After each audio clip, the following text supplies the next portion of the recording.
মান কুল মান সব হারাইয়া পাইলাম বিশেষ জ্বালা সইগ। দেখবেন এদেশে কিছু জিকির আছে ওইটার মধ্যে আল্লাহর নাম বোঝা যায় না, আছে না নাই?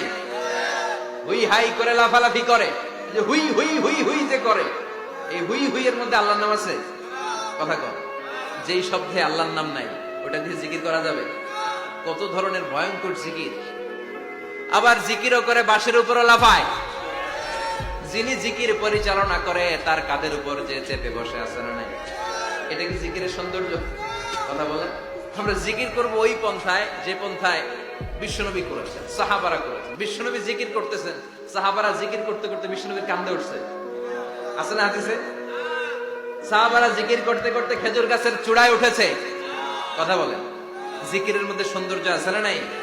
এই জন্য জিকিরের সৌন্দর্যগুলো অবলম্বন করে যেন আমরা আল্লাহরা ডাকতে পারি। চিল্লায় বলেন ঠিক।